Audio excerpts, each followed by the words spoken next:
Assalamualaikum Tribuners, jumpa lagi. Saya Yudi Tirsano, pemimpin redaksi Tribun Sumsel dan Sriwijaya Post.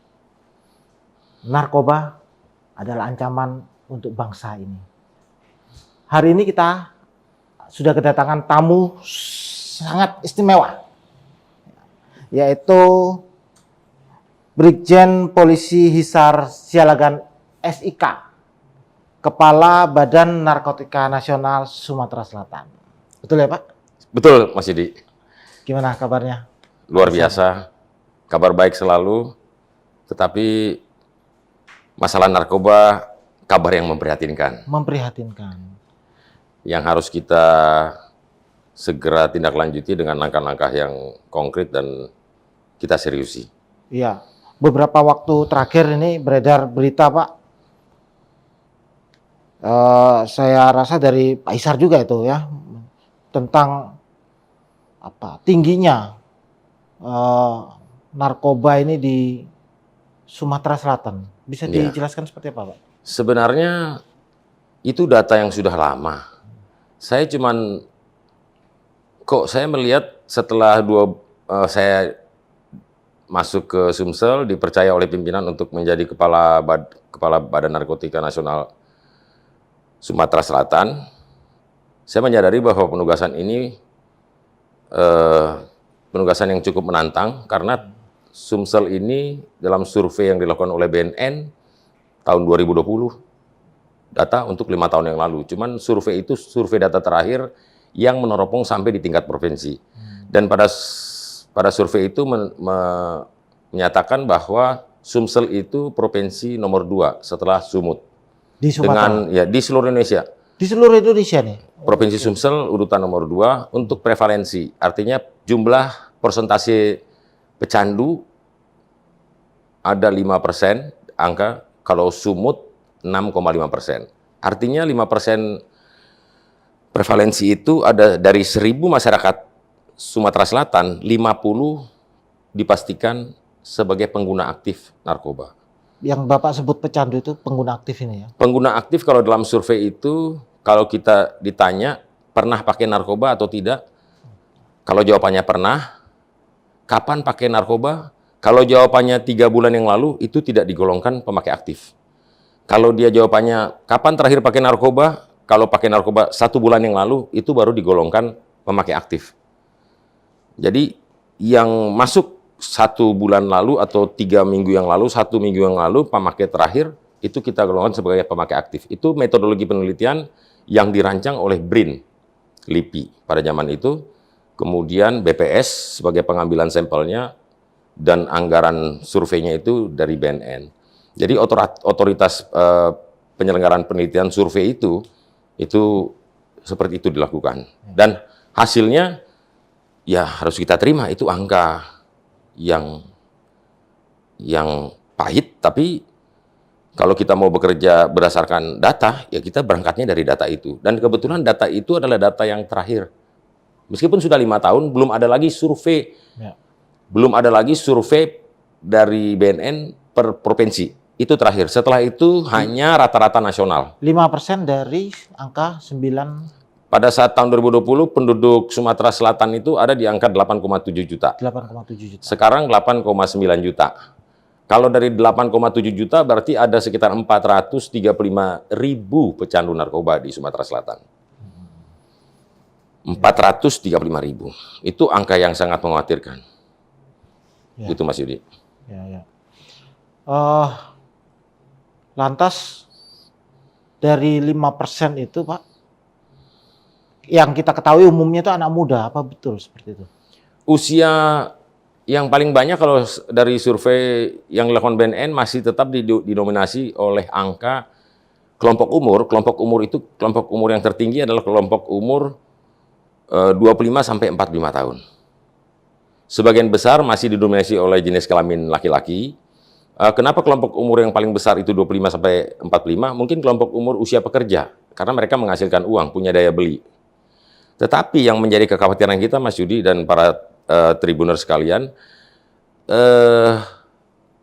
kelompok umur yang mengalami kenaikan ada di kelompok umur 15 sampai 25. Jadi bukan pemakai yang dominan, tetapi mengalami tren kenaikan di kelompok umur 15 sampai 25. Itu adalah kelompok umur di mana anak sekolah dan mahasiswa.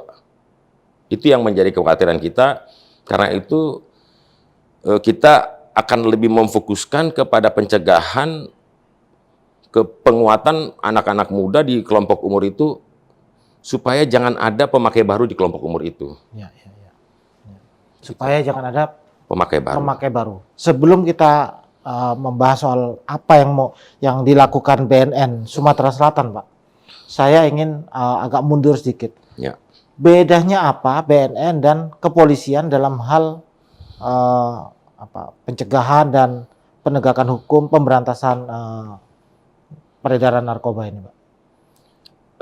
Kalau kita lihat fungsi kepolisian dalam bidang narkoba itu, Direktorat Narkoba itu mempunyai fungsi penegakan hukum di pemberantasan. Yang utama ya. Itu kalau kita lihat sejarahnya BNN pada saat fenomena mungkin akhir tahun 90-an, 1990-an, fenomena narkoba begitu masif, mungkin senior-senior atau sesepuh polisi melihat bahwa ini tidak bisa diatasi, permasalahan narkoba ini tidak bisa diatasi dengan hanya pemberantasan. Artinya harus ada upaya-upaya yang lebih daripada hanya sekedar pemberantasan atau penegakan hukum. Kalau dilihat upaya pemberantasan narkoba itu ada, kalau kita lihat ini bisnis dalam hukum ekonomi, bahwa ada supply dan demand. Penegakan hukum itu hanya untuk menekan supply, ketersediaan barang. Tetapi kalau misalnya 1.000 orang kita tangkap, peredarannya kita tekan, tetapi demand-nya masih tinggi, ini akan muncul pemain baru sebagai pengganti yang ditangkap. Karena demand-nya tetap masih tinggi. Upaya menekan demand ini, menekan pasar ini, menekan permintaan ini adalah dengan pencegahan, bagaimana kita penguatan masyarakat agar mereka punya daya imun, daya tolak terhadap ajakan menggunakan narkoba, sembari yang sudah jadi pecandu kita rehab.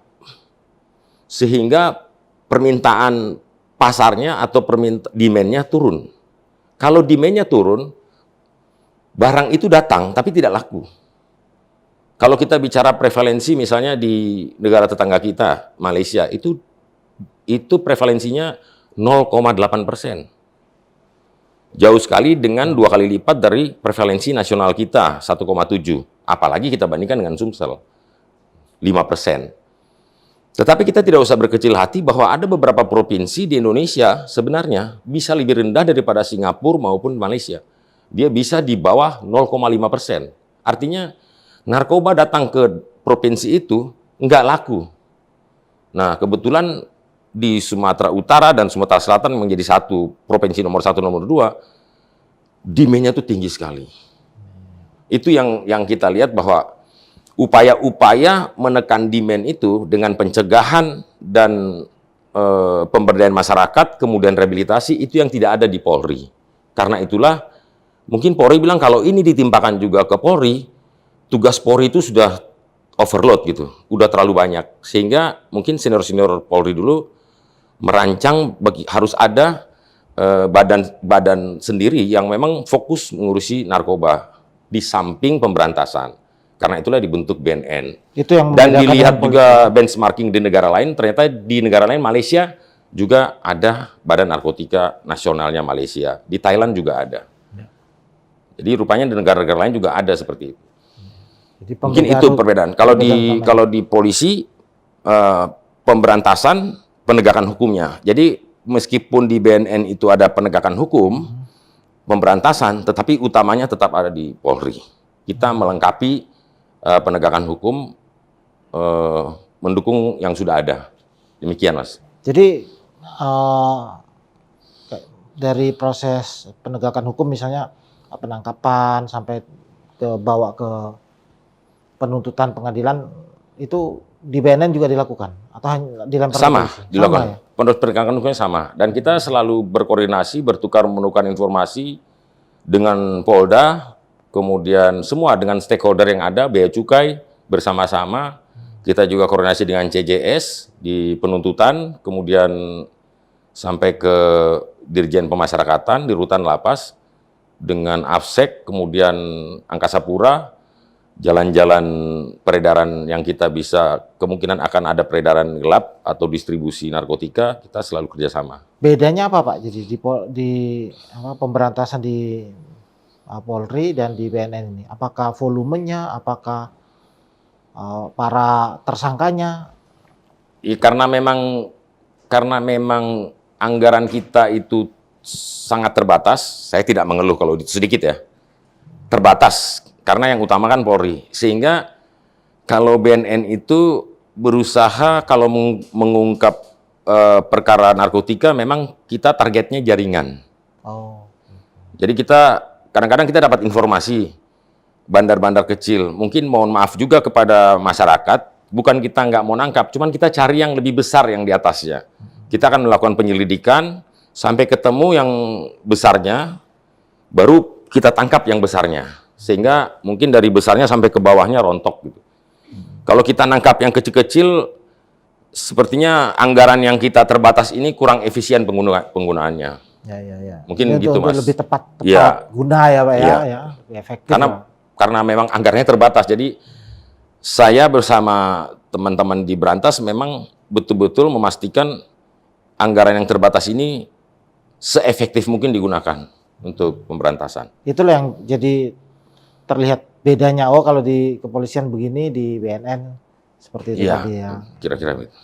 Ya Pak, tadi sempat di awal kita mendengar ada peningkatan di usia 15 sampai 25 ya. Ya. 24, 25 ya. Upaya apa Pak yang bisa dilakukan BNN terutama di Sumatera Selatan untuk mencegah atau menanggulangi lah, karena itu kan data ya sudah terjadi. Ini tren ini menyadarkan kita bahwa mungkin kita lemah di penguatan anak-anak. Mungkin sasaran dari sindikat narkoba itu mengarah kepada anak-anak muda.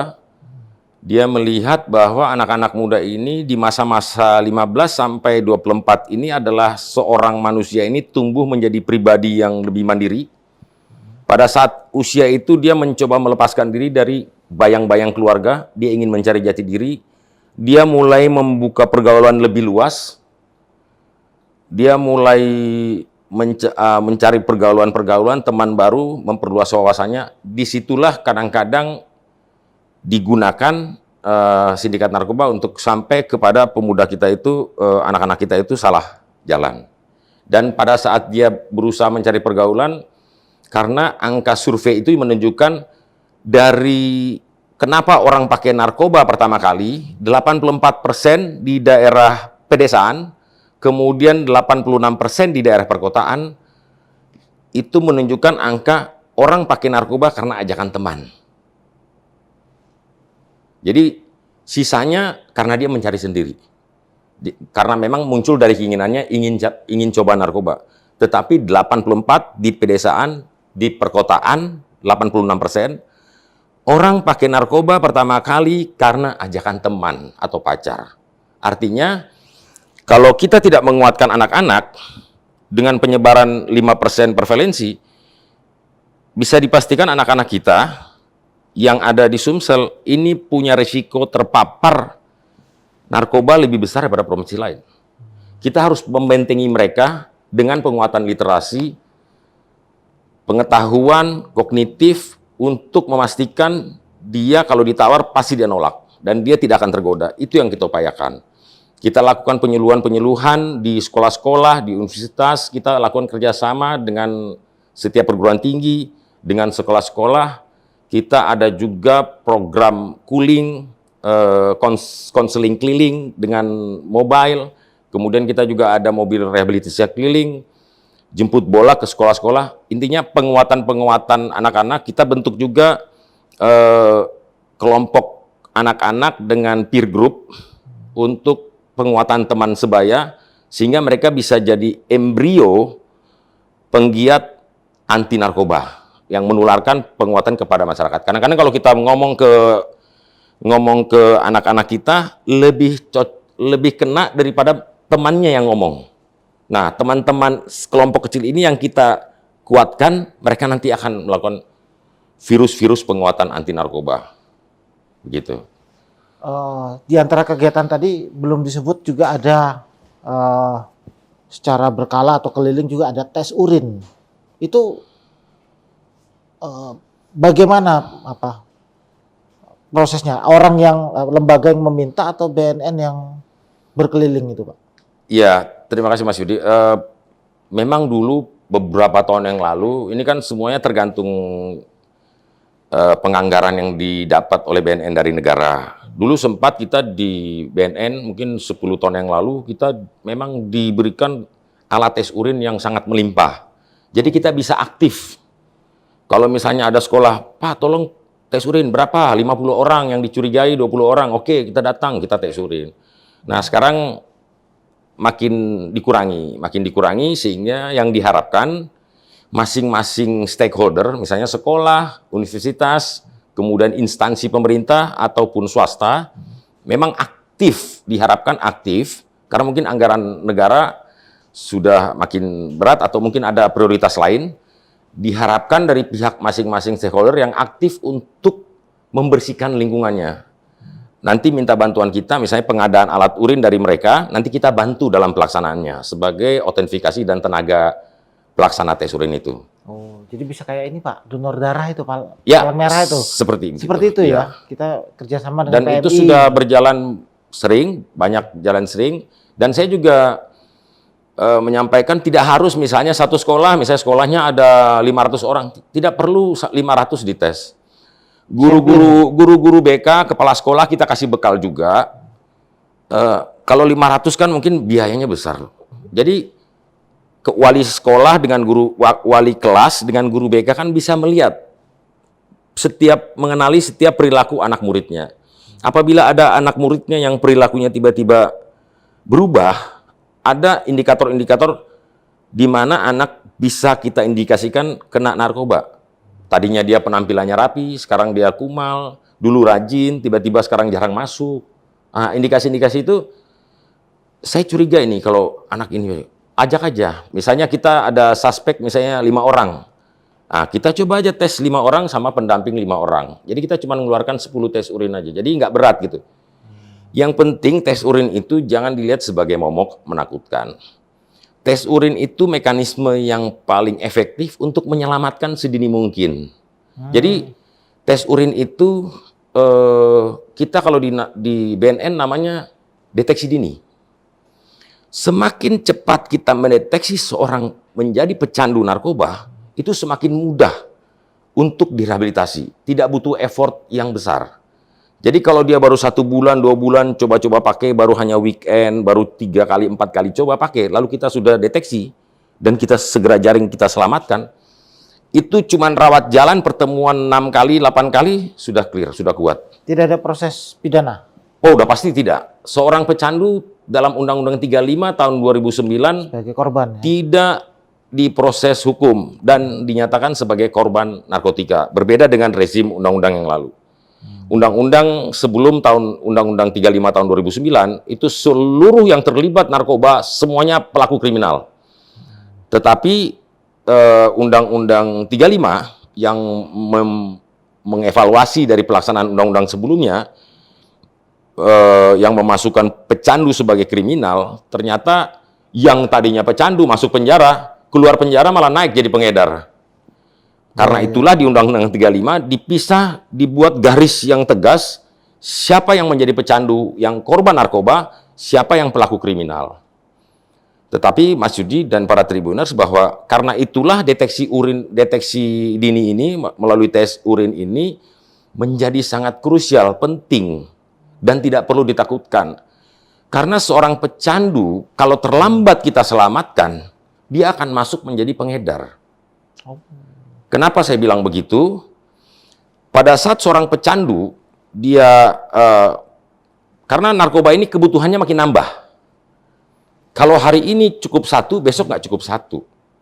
Untuk mendapat yang dirasakan kemarin, dia harus nambah terus.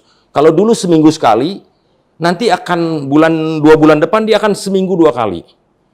4 bulan ke depan mungkin 4 kali dalam seminggu Itu yang menggunakannya. membuat dia terdorong untuk jadi pengedar. Lama-lama ini kan barangnya mahal, duitnya habis, ekonominya hancur, kebutuhan akan narkoba masih. Dia sudah tidak mampu lagi membeli, direkrut sama jaringan bandar, udah kamu jual 10, kamu gratis 1. Pada saat itu seorang pecandu sudah pindah fasenya menjadi seorang pengedar.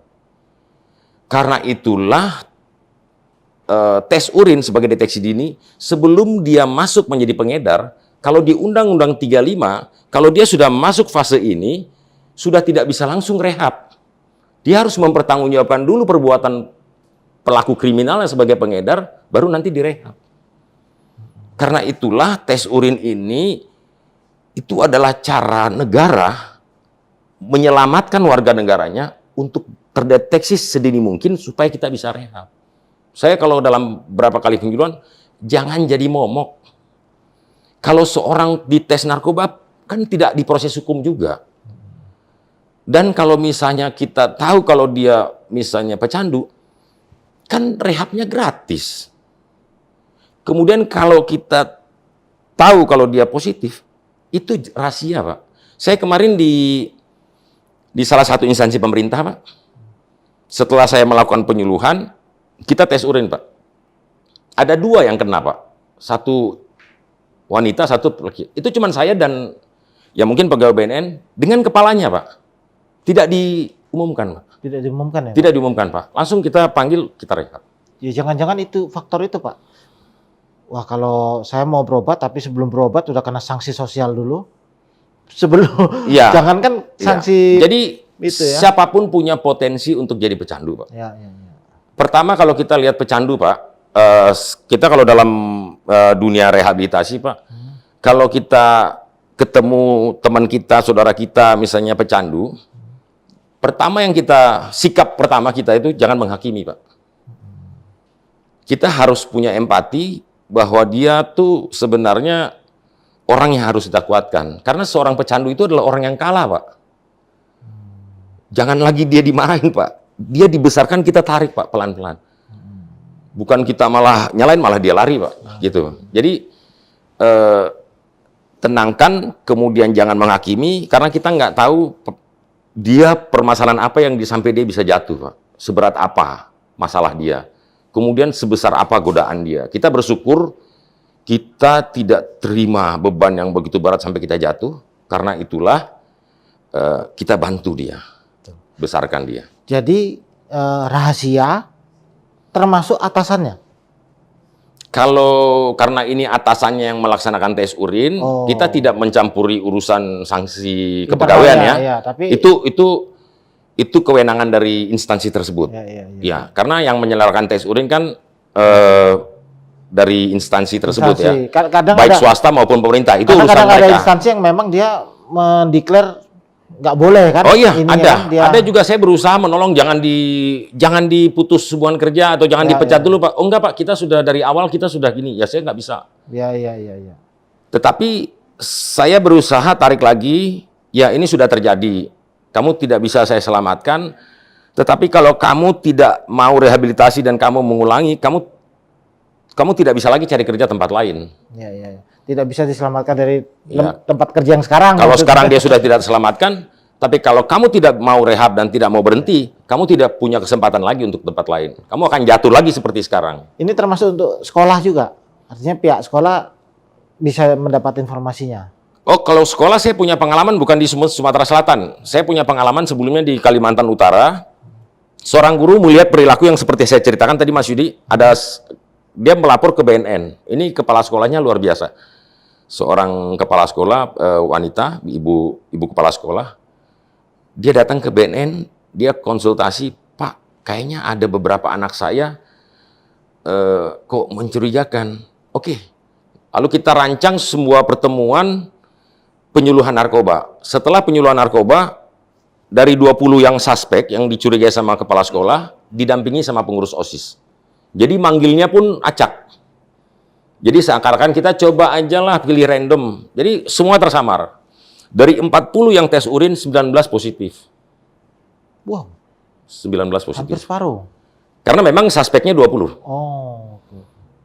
langsung silent, tidak kita umumkan, silent, langsung kita rehab, mereka baru antara 2 bulan, 3 bulan pakai. Itu pun ngumpul-ngumpul duit, sisa uang jajan, hari-hari Jumat, mau libur sekolah, mereka pakai. Jadi mereka baru mungkin 3 kali, 4 kali, 5 kali pakai lah.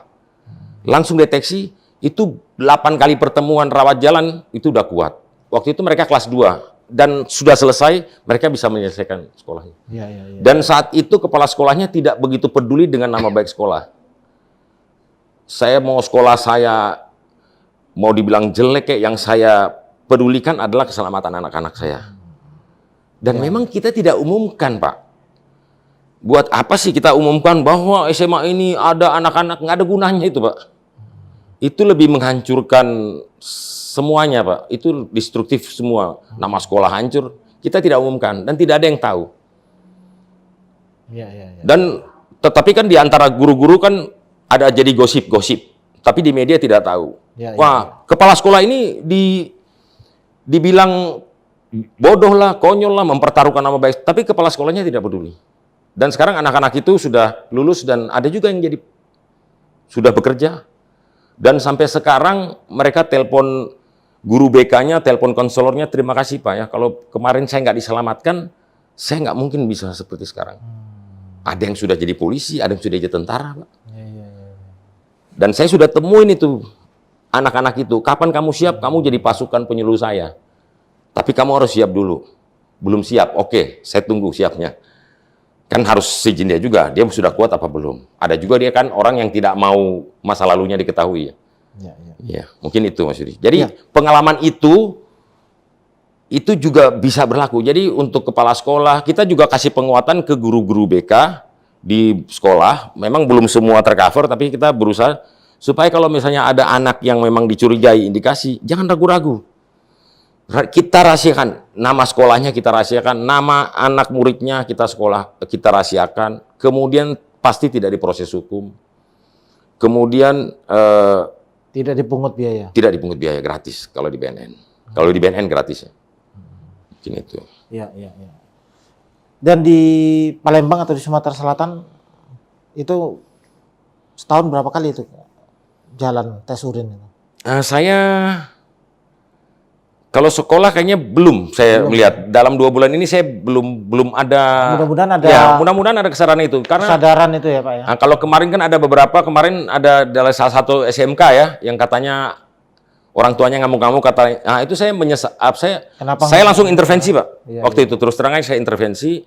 Kenapa tidak lapor ke kita, biar kita nggak bisa jadi isu. Karena saya kasihan dengan anak ini nasibnya seperti apa. Cuman kita galang juga dengan KPAI, kemudian kita kerjasama juga dinas sosial untuk cari solusi anak ini mau kemana. Iya. Itu mungkin juga kurang pemahaman warga ya secara umum Pak. Kebetulan kita sudah lihat datanya, SMK itu guru BK-nya sudah pernah kita kasih bekal, cuman ternyata udah pindah. Guru BK yang di situ ternyata belum pernah dapat bekal dari BNN. Ini kita makanya pembekalan ini terus kita berikan ke sekolah-sekolah. Mungkin dengan pada kesempatan ini juga saya harapkan pihak-pihak sekolah mau swasta, negeri, dimanapun juga jangan ragu-ragu. Kalau misalnya ada indikasi anak-anak kita misalnya menggunakan narkoba, jangan jadikan gosip, obrolan, langsung koordinasi dengan kita akan kasih saran untuk tindak lanjut untuk menyelamatkan anak-anak kita. Betul. Ya. Itu kan perlu pemahaman ya, paradigma bahwa kalau ada persoalan yang terkait narkoba, yang paling penting adalah menyelamatkan dulu. Iya. Bukan melabrak si A, si B. Nggak usah saling menyalahkan lah. Tidak usah saling menyalahkan.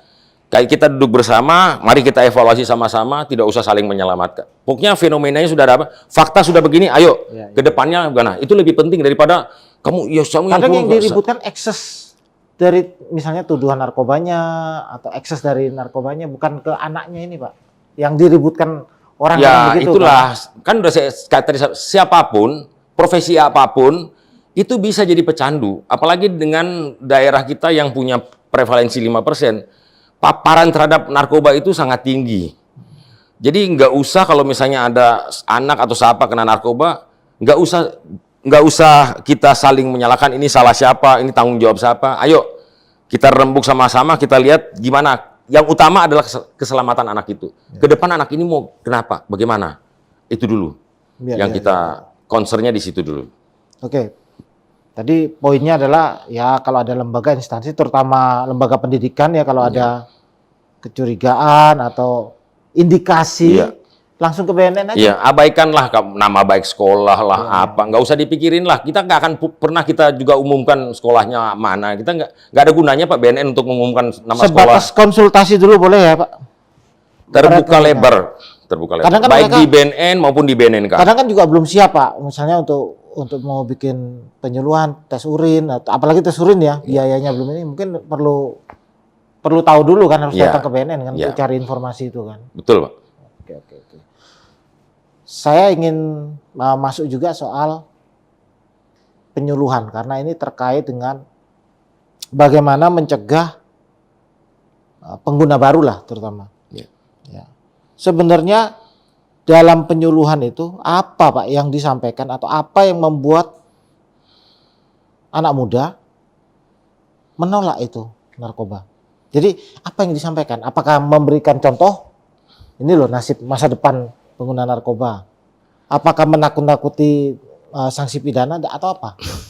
Ya, tentunya penyuluhan kita itu di tiap audiens berbeda. Kalau misalnya kita di pekerja berbeda, kalau di mahasiswa berbeda, kalau di kalangan anak-anak berbeda. Kita berusaha dari tim penyuluh kita tim penyuluh memang fungsional penyuluh. Jadi punya penyuluh yang bersertifikat, punya dilatih juga, dan mereka mempersiapkan penyuluhannya bagaimana penyuluhan yang kira-kira memperkuat literasi, memperkuat pemahaman nilai-nilai, bukan hanya nakut-nakutin gitu. Kan kadang-kadang anak-anak sekarang kok ditakut-takutin semua, mungkin materi nakut-nakutin dikurangi. Atau lebih bagus materinya misalnya kalau kamu pakai narkoba, karena narkoba ini semua orang kayaknya sudah tahu kalau narkoba ini bahaya. Siapa sih yang nggak tahu narkoba ini bahaya? Di beberapa kesempatan saya penyuluhan, ada yang tahu, ada yang nggak. Masa ada sih yang nggak tahu kalau narkoba ini nggak bahaya? Tapi kenapa orang selalu masih ada yang pakai narkoba? Padahal udah tahu bahaya. Karena yang harus diantisipasi, Mas Yudi dan para tribuners, narkoba ini bahaya tapi tidak seketika. Dia tidak seketika, iya. Malah dan dia kan memberi suatu kenikmatan, manipulasi di otak ya. Manipulasi di otak yang kelihatan perasaan senang, perasaan bahagia, euforia, tapi tanpa sebab. Karena itulah cara kerja psikoaktif narkoba. Cairan kimia narkoba itu berpengaruh dengan memanipulasi otak untuk merasakan kebahagiaan itu. Dan itu palsu. Makanya narkoba itu bahaya, tapi tidak seketika. Berbeda misalnya lompat dari lantai 3, itu bahaya, tapi tidak ada yang coba-coba. Bahaya nggak lompat dari lantai 3? Kamu penasaran kan? Kalau saya tanya, kenapa narkoba sudah tahu bahaya, tapi orang tetap pakai narkoba? Karena penasaran Pak. Meskipun bahaya, penasaran. Lompat dari lantai 3, bahaya nggak? Kok nggak ada yang penasaran lompat dari lantai 3, Pak? Gitu kan Pak? Karena narkoba ini bahaya tapi tidak seketika. Itu yang harus kita bekali kepada anak-anak kita. Jadi jangan pernah ada pikiran coba-coba. Saya menyampaikan bahwa narkoba itu one way ticket. Tiket sekali jalan. Sedikit sekali persentasenya orang pakai narkoba, lalu balik sendiri. Karena dia tiket sekali jalan, dia harus dijemput Pak. Dia nggak punya tiket pulang Pak. Dijemput itu misalnya keluarganya ajak untuk mau rehab. Kalau keluarganya nggak bisa ngajak, mungkin kalau dia fase jadi pengedar, dijemput sama polisi Pak. Atau dijemput oleh siapapun. Kemungkinan dia, saya udah malas pakai narkoba, saya berhenti ya. Itu susah Pak. Karena sebenarnya otaknya sudah terkontaminasi dan termanjakan oleh psikoaktif yang namanya narkoba itu. Jadi otak ini akan membawa kembali, dia akan pakai lagi itu. Jadi kemungkinan dia untuk kembali susah. Itu yang kita kasih bekal sesuai dengan tingkat literasi dari audiens atau umurnya. Ya kita berikan dengan tanpa menggurui, menakut-nakuti. Kadang-kadang saking menakut-nakuti malah orang jadi penasaran begitu loh. Ya kira-kira kita akan menyesuaikan dengan audiensnya. Artinya ingatlah dengan tujuan. apapun yang mengganggu kamu mencapai tujuan, abaikan. Karena sekali kamu coba-coba dan mengganggu tujuan kamu, apa yang kamu cita-citakan dipastikan tidak akan tercapai. Kira-kira itu. Kembali ke yang anak muda tadi, sebagian besar kan karena ajakan teman. Ya, Apa yang disampaikan untuk meyakinkan bisa menolak ajakan teman itu? Atau jangan-jangan jangan berteman dengan lingkungan yang ini, penyalahgunaan narkoba? iya. Kita mungkin orang tua kita, zaman saya sebagai Gen X ya, dulu kalau nasihat bapak kita, ibu kita berbeda kayaknya dengan sekarang. Kalau orang tua sekarang kayaknya nasihatnya nggak bisa dipakai, nasihat orang tua zaman saya. Kalau dulu saya dinasihatin, luas-luaslah bergaul, jangan pilih-pilih teman, kan begitu. Nggak usah pilih-pilih teman, bergaul. Zaman sekarang kayaknya udah tidak berlaku lah itu. Harus hati-hati pilih-pilih teman. Nggak usah terlalu banyak teman, pilih yang kira-kira saling membangun, konstruktif. Dan kalau misalnya teman itu ke arah yang tidak membangun, atau mungkin kita kata-kata anak Gen Z toksik, ya pergi saja. Kenapa umur 15-25 itu banyak mengalami tren kenaikan? Pada saat dia ingin keluar dari ikatan keluarga, bayang-bayang keluarga, dia masuk dalam suatu komunitas kelompok yang ingin dia masuki. Akhirnya misalnya mulai dari ngerokok, minum-minum alkohol. Kalau kamu nggak ngerokok, kamu cewek, kamu nggak jantan gitu. Akhirnya untuk supaya diakui sebagai masuk kelompok, mau nggak mau dia masuk. Rokok, alkohol itu pintu masuk yang baik untuk pakai narkoba.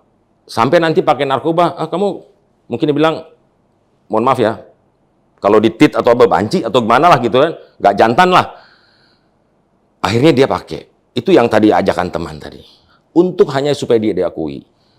Makanya seorang anak kalau memang karakternya, dia punya karakter yang kuat, kalau misalnya diajak gitu dan dia tahu itu salah, ya sudah. Kamu kelompok yang nggak layak buat saya masuki. Saya mencari yang lain. Karena itulah pembentukan karakter dalam pendidikan itu sangat dibutuhkan. Seorang anak yang punya karakter tahu, oh ini kelompok yang bisa saya masuki, ini nggak bisa. Oh kamu bukan level saya. Kalau dia punya nilai yang tinggi, punya karakter yang tinggi, pasti dia tidak akan mau pakai hanya untuk supaya dia diterima di kelompok itu. Ngapain saya masuk di kelompok itu? Itu bukan kelas saya itu. Saya ada di atasnya.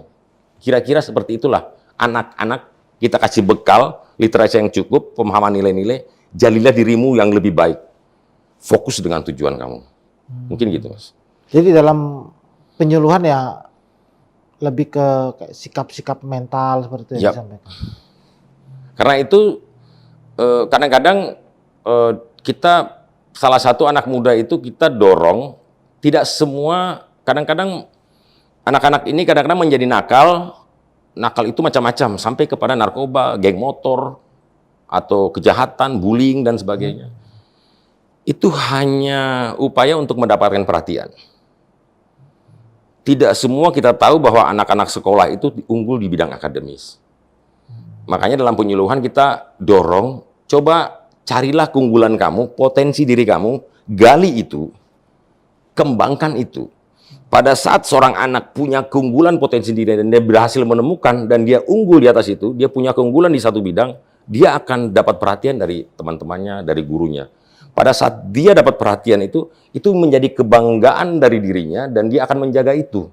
Semakin jauh dia dari godaan-godaan yang menyimpang termasuk narkoba. Pada saat dia sudah punya kebanggaan diri. Makanya kita dorong anak-anak kita cari keunggulan dan potensi diri. Tidak semua unggul di bidang akademik, pintar di bidang akademik. Mungkin ada unggul di seni, mungkin ada unggul di olahraga, mungkin di basket, badminton, bela diri, atau main bola, atau mungkin bermusik, atau unggul di nyanyi, baca puisi, drama. Pasti ada satu keunggulan kamu. Cari itu, temukan itu, kembangkan itu. Jadikan itu potensi diri kamu. Dan itu jadikan kebanggaan diri kamu. Kamu akan mendapat perhatian dan kamu akan jaga itu dan kamu akan jauh dari ajakan-ajakan yang negatif termasuk narkoba. Demikian, Mas. Ya. Itu yang menginspirasi lah anak-anak muda untuk ini ya. Artinya ke komunitas-komunitas anak muda yang di berbagai ini ya, misalnya olahraga, Iya, mungkin hobi iya. boleh juga ini berkolaborasi dengan BNN kan? Pertama kita dorong dulu sekolah. Coba sekolah itu jangan semua ke akademik, potensi, dan sekolah itu kan ada ekstrakurikuler. Di situ mereka bisa, anak muda ini kan energinya dahsyat. Kadang-kadang penampungnya tidak siap. Untuk menampung energi anak muda yang sangat besar itu, tempat-tempatnya tidak siap. Kita tidak siap untuk menampung itu. Misalnya misalnya dalam kota saja, area publik, mana sih untuk tempat main badminton ada nggak? Yang kira-kira harganya terjangkau ada nggak? Nah, mungkin itu yang perlu kita pikirkan. Tapi di sekolah-sekolah kan sudah ada ekstrakurikuler, dan itu kita dorong sekolah untuk dikembangkan terus. Karena semakin banyak tampung itu, semakin banyak penyaluran energi anak sekolah, semakin jauh dari bahaya narkoba. Energinya tercurahkan kepada yang positif, dia akan tidak mikirkan yang negatif, termasuk narkoba tersebut. Ya. Jadi memang pencegahan narkoba ini sangat luas ya Pak ya? Oh luas Sangat sekali. luas ya. Termasuk ya penyediaan fasilitas untuk anak muda itu bagian atau mendukung juga kan? Kita juga kita melihat menjalin kerjasama juga dengan Kanwil BKKBN. Oke. Itu ada program yang bagus, masalah gerakan ayah teladan mengantar anak sekolah. Kadang-kadang kenakalan dan kegagalan dari anak-anak sampai termasuk narkoba juga, itu ada juga unsur kegagalan dari parenting. Saya dalam penyuluhan kita bikin pelatihan juga yang melibatkan ibu, anak, dan orang tua dengan anak sekaligus. Bagaimana hubungan keluarga antara seorang ayah, ibu dengan anak-anaknya. Karena semakin kuat hubungan sosial, ikatan kasih sayang antara anggota keluarganya, itu semakin susah anaknya untuk jatuh dalam kenakalan atau kejahatan. Nah, kadang-kadang rumah yang ideal, home sweet home itu tidak tercipta dalam keluarga. Kalau kita ngelihat dalam pecandu-pecandu yang kita razia, memang rata-rata lahir dari suatu rumah tangga yang tidak ideal. Kadang-kadang banyak ada saudara-saudara kita menikah, kemudian memiliki anak, tapi tidak sanggup, tidak punya kompetensi, atau tidak mau melaksanakan peran sebagai orang tua. Hasilnya kepada kegagalan anak itu bertumbuh dan pemahaman nilai-nilai serta pembentukan karakter anak itu. Sehingga gampang diombang-ambingkan. Itu yang kita bikin kegiatan itu ya.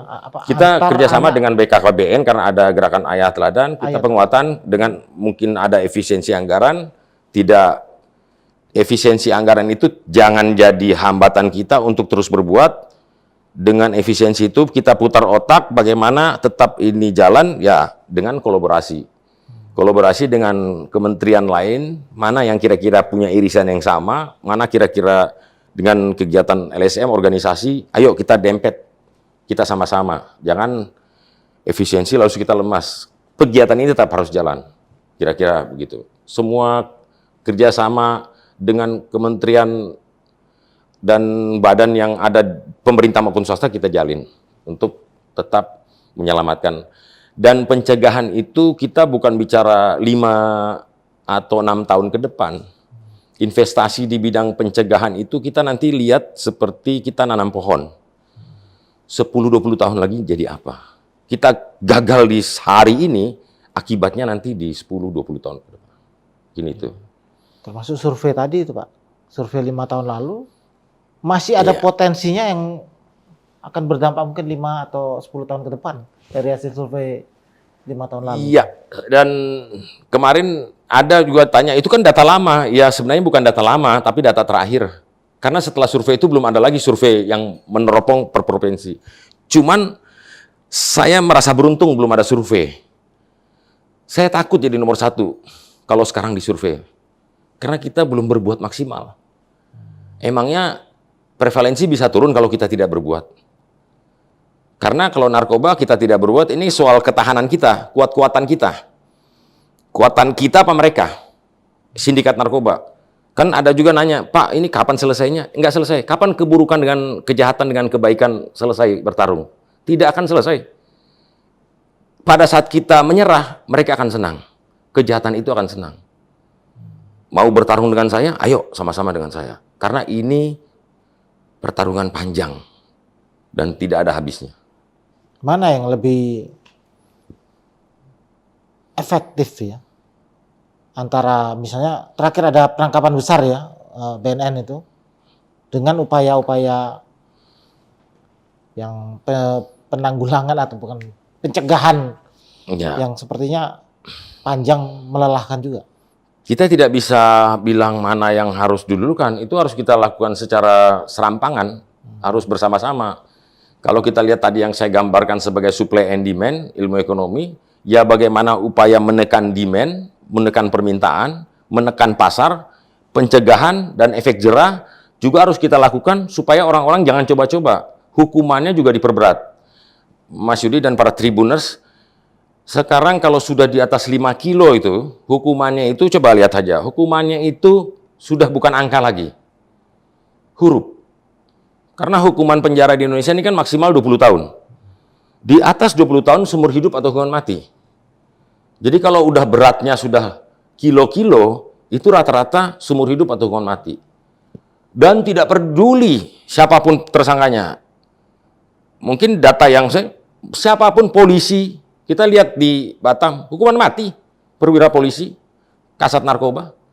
Jadi tidak main-main ini. Ini tidak main-main, pemerintah tidak main-main. Kalau misalnya bilang ada itu di sana, oke, nggak apa-apa. Tinggal nunggu waktu aja nanti kenanya. Semua sudah tahu risikonya. Artinya memang kadang-kadang itu melemahkan kita. Melemahkan masyarakat juga jadi pesimis. Tapi saya berusaha, semua sudah tahu risikonya. Kalau coba main-main, risikonya jelas. Tapi kita tetap harus perang. Kita yakinkan bahwa siapapun kita lihat berita sebelumnya, mau pangkatnya apapun, masuk aja. Artinya pemerintah serius masalah narkoba ini. Gitu. Dan tidak, mana yang lebih penting, pemberantasan, pencegahan atau rehabilitasi. Semuanya dilaksanakan semaksimal mungkin. Yang sudah jadi pecandu, kita pulihkan supaya dia yang tadinya konsumsi narkoba, dia membeli narkoba, sekarang dia nggak beli narkoba. Demand turun. Sambil pemuda-pemuda kita perkuat supaya pada saat dia ditawari pakai narkoba, dia punya daya tolak. Dia punya daya imun. Kemudian di masyarakat kita berdayakan supaya masyarakat itu punya daya lawan terhadap peredaran gelap narkoba. Jangan diam saja. Misalnya di kampung, kemarin kita operasi di Kenten Laut. Kita memilih di Kenten Laut karena mungkin personil sedikit dan masyarakatnya masih mendukung kita. Di beberapa tempat, saya nggak sebut tempatnya ya, tapi mungkin pemirsa para tribuners tahu, suatu kawasan dikatakan sudah rusak, pada saat kita melakukan penangkapan, BNN maupun Polda, terjadi perlawanan dari rakyat. Itu berarti masyarakatnya sudah rusak. Nilai-nilai yang baik dalam masyarakat itu sudah hancur. Masyarakat di situ sudah menikmati uang dari peredaran gelap narkoba. Sehingga pada saat penegakan hukum di wilayah itu terjadi perlawanan dari masyarakat. Kalau di Jakarta kita lihat di Kampung Bahari kemarin penegakan, kan ada perlawanan. Nah, itulah kira-kira masyarakat yang sudah nilai-nilai konvensional dalam masyarakat yang normal itu sudah rusak. Kalau kemarin kita operasi di Kenten Laut yang hasilnya dapat 0,5 kilogram sabu-sabu, itu ibu-ibu bilang, Pak, bila perlu tiap hari Pak operasi di sini Pak. Oh, berarti masyarakat mendukung kita. Jadi ada yang terganggu. Ayo kalau gitu bangkit, lawan. Saya akan melakukan setelah kegiatan itu, saya akan mengumpulkan masyarakat, saya akan penguatan kepada masyarakat. Jadi masyarakat jangan diam. Lawan itu. Nggak usah lawan tangkap atau apa. Tegur, minimal tegur. Kepala desa aktif. Dari musyawarah desa, putuskan, bikin kegiatan penyuluhan narkoba, ajak saya datang. Tanpa ini pun, yang penting masyarakat kumpul, saya akan datang, saya akan beri penguatan. Jadi jangan diam saja. Kadang-kadang kalau sekarang sesuatu yang salah didiamkan, lama-lama dianggap suatu kebenaran. Itu yang membahayakan. Itu yang bahaya. Kira-kira gitu. Kalau tadi terkait rehabilitasi, Pak, bagaimana sih mekanismenya itu? Kita nanti ditampilkan saja misalnya hotline kita, nomor hotline kita, kalau mau rehab tinggal hubungi kita, datang ke kantor, bisa di BNNP maupun di BNNK. Kita punya 9 BNNK, memang belum semua kabupaten kota ada BNNK, baru 9. Dan di 9 itu ada tempat rehabilitasinya. Kita rehab itu tidak semuanya harus rawat inap. Oh. Jadi kalau misalnya seorang pecandu datang, kita diantar sama keluarganya, ibunya, yang pertama kita lakukan adalah di assessment dulu. Dia masuk kategori ringan, sedang, atau berat. Kalau ringan dan sedang itu tidak perlu rawat inap.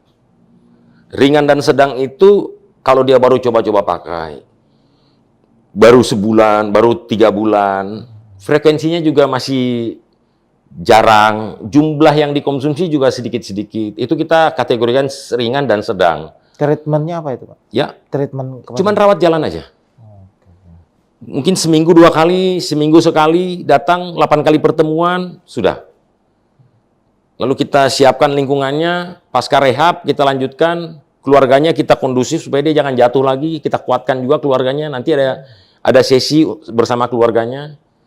Nah, makanya kaitan tadi dengan deteksi dini tadi yang cek urin tadi, semakin cepat kita ketahui, semakin ringan itu effort yang kita berikan untuk pemulihan. Tetapi kalau sudah adiksinya berat, dia pakai sudah misalnya tahunan, kemudian frekuensinya makin lama makin sering, kemudian jumlah yang dikonsumsi juga semakin banyak dan bermacam-macam, ganja iya, sabu iya, itu dia harus rawat inap. Karena butuh melalui proses yang namanya detok. Nah, itu harus rawat inap, semi dikurung lah gitu. Memang harus diputus isolasi untuk masa dia putus zat, biar badannya berkurang. Ya. Sehingga tidak ada lagi keinginan dia untuk tidak selalu. Keinginan itu udah pasti datang terus, Pak. Jadi sebenarnya datang. pecandu itu musuh terbesarnya adalah sugesti. Kalau saya bilang pada saat dia merasakan kenikmatan itu, otak itu akan membawa badan kembali mengulangi itu. Makanya kalau dalam rehab itu, kita kasih bekal pada saat sugesti itu datang, apa harus kamu lakukan. Itu yang kita lakukan dalam proses rehab. Ini sugesti di pikiran dia atau memang badannya yang merasa harus butuh itu? Lebih ke psikis. Tapi kalau misalnya kita bicara morfin, heroin, kokain, itu mungkin badan sudah membutuhkan. Tapi kan kita kurang, Mbak. Nggak ada lah yang pakai morfin di sini. Tapi kalau amfetamin, metafetamin, rata-rata di psikis saja, badan tidak. Sugesti pikiran saja. Nah, ini perlu diketahui orang supaya dia kalau mau sembuh ke rehab, meyakinkan dirinya itu ya berarti ya. Badannya nggak ada masalah itu. Yang mana? Tidak ada. Tidak ada orang rehab sampai mati di rehab, nggak ada, Pak. Mati karena musik kejang-kejang gitu, badannya butuh, nggak ada. Dan itu semuanya ada dokternya, ada dalam pantauan. Kita punya dokter, di BNNK juga pasti ada dokter. Kalau misalnya di BNNK tidak dokter, kita biasanya kerjasama dengan dokter yang ada di puskesmas untuk memantau kalau kita melakukan rehab. Nah, sebelum seorang pecandu datang, mengasesmen itu juga didampingi dokter, harus ada dokternya sama psikolog. Gitu. Ya, Pak Isar, ini udah banyak penjelasan ya. Tapi saya ingin tahu penegasan dari BNN ini, Sumatera Selatan, apa targetnya untuk misalnya 1 tahun ini atau tahun depan ya, karena kita udah di ujung 2025. BNN Sumsel ini dalam hal pencegahan ataupun pemberantasan narkoba. Ada target khusus kah atau ada yang ingin dicapai gitu? Saya melihat dengan jumlah pecandu yang 400.000 dengan jumlah yang mau rehab itu masih sangat rendah. Kesadaran untuk mau rehab itu sangat rendah. Jadi dari awal-awal saya datang, saya sampaikan itu, selalu saya gaungkan bahwa rehab di BNN gratis, tidak diproses hukum, dan identitas dirahasiakan. Supaya mau, dan memang sudah ada peningkatan. Sudah ada peningkatan, dan kebetulan sebagian besar sudah tingkat parah, Pak. Sudah kecanduan berat, dan ada beberapa sudah gangguan psikis. Akibat mungkin terlambat. Tetapi tetap kita salurkan ke panti rehab, kalau enggak kita ke Rumah Sakit Ernaldi, kita bantu untuk dapat, kalau fasilitas, kita bantu untuk kalau memang dia tidak mampu, kita beri proses bantuan surat keterangan tidak mampu, itu di Rumah Sakit Ernaldi memfasilitasi itu. Karena ada pengaman sosial dari Kemenkes untuk membiayai adiksi bagi yang tidak mampu. Tapi kalau yang ASN, keluarga ASN, kemudian TNI, Polri tidak masuk itu dalam tidak mampu. Itu harus mungkin ke BNN, ke Lido, atau ke yang paling dekat sini ke Lampung di Kalianda. Tapi kadang-kadang menunggu antrian. Karena kapasitasnya misalnya 100 di Kalianda, harus ada yang keluar dulu 2 baru nanti antrian masuk. Kapasitas dia merehab itu cuma 100 tempat tidur. Di Rumah Sakit Ernaldi juga kapasitasnya 35 tempat tidur. Saya kemarin ke sana kunjungan, saya juga sampaikan ke Ketua DPRD, ternyata saya temukan daya tampungnya rendah sekali, cuma 35 tempat tidur. Saya sampaikan, Pak Ketua, cobalah diupayakan bisa nampung 100 lah, karena antriannya panjang, bisa 2 bulan baru masuk, menunggu keluar. Lagi diupayakan. Itu. Tapi angka rehab masih termasuk kecil. Kita bicara 400.000. Sementara Iya. rata-rata setiap tahun atau setahun terakhir angka berapa? 1.500 beserta dengan seluruh yang ada punya swasta. Swasta ada 15 kita kerjasama, yang punya yayasan ada 15 panti rehab di seluruh Sumsel ini 1.500. Kalau 2.000 saja, Mas Yudi, kalau dengan 400.000 kita butuh 200 tahun untuk menyelesaikan itu. Iya. 200 tahun. Dengan catatan tidak ada pemakai baru. Kira-kira itu. Makanya coba sedini mungkin laporkan ke kita, semakin cepat kita makin kemungkinan dia untuk pulih lebih besar. Kegagalannya lebih sedikit dan effortnya lebih rendah. Dan dia tidak harus hancur dulu baru dia datang ke BNN gitu. Itu makanya namanya saya dari awal tadi sampaikan, jangan jadikan tes urin itu momok. Tes urin itu adalah wujud kasih sayang negara menyelamatkan warga negaranya. Jadi mudah-mudahan mindset cara pandang kita tentang tes urin itu bukan seperti yang menakutkan. Happy-happy aja kalau kita nggak pakai, kenapa sih? Biasa-biasa aja. Toh juga nggak diproses hukum kan Pak Mas ya? Gitu kan. Ya. Lalu target lain ya tetap kalau upaya pemberantasan, penindakan, kita kemarin di narkoba juga nangkap kan 20 kilo di Ogan Ilir kalau nggak salah ya. Itu hasil lidik juga. Kalau kemarin kita di Ketentuan Laut yang dapat, kita juga bahu-membahu dengan Polda. Ya kita upayakan nangkap sebanyak-banyaknya. Yang kalau misalnya Mas Yudi lihat di Tulung Selapan kemarin yang pakai TPPU, itu sebentar lagi sudah tahap 2 dan akan dimulai sidangnya. Tahap 2 berarti pemberkasan di BNN RI sudah selesai, diserahkan ke jaksa, tinggal nanti di sidang. Nah, kita pantau, mungkin media memantau pelaksanaan sidangnya. Palembang? Di Oki. Oh, di Oki. Ya, kan dari ini pengadilan negeri dulu. Ya, semua kita tingkatkan, baik di pencegahan, di penguatan masyarakat, pemberdayaan masyarakat, kemudian di rehabilitasi juga kita upayakan. Kabupaten Musi Banyuasin, dalam kita sudah ada 2 gelombang, besok gelombang ketiga, kami memberi penguatan kepada kepala desa, ketua PKK, penguatan keluarga, dan Karang Taruna.